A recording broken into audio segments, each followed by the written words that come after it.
আসসালামু আলাইকুম, আশা করি সকলেই ভালো আছেন। আজকে আমি আপনাদেরকে দেখাবো প্রথম ধাপে ইলেকট্রিক কাজ ছাদে পাইপ দেওয়ার পর দ্বিতীয় ধাপে ফ্লোরে এসে কিভাবে ড্রয়িং দেখে মেজারমেন্ট করে switch board, power, light point, geyser point, washing machine point, dish washer point, কিভাবে এমকে বক্স বসাতে হয়, কিভাবে পাইপ ফিটিং করতে হয়।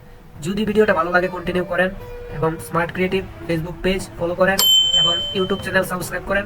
আশা করি ভালো কিছু শিখতে পারবেন। ফ্লোরে এসে ড্রয়িংটা হাতে নিয়ে মেজারমেন্ট করব, ফ্লোর থেকে কতটুকু উচ্চতায়, ওয়াল থেকে কতটুকু ভিতরে সুইচ বোর্ড হবে, ফ্লোর থেকে কতটুকু উচ্চতায় পাওয়ার হবে, এইগুলা ভালোভাবে মেজারমেন্ট করে চক পেন্সিল দিয়ে দাগ দিয়ে তারপর সুইচ বোর্ডের লেভেলগুলা এক লেভেলে রাখতে হবে।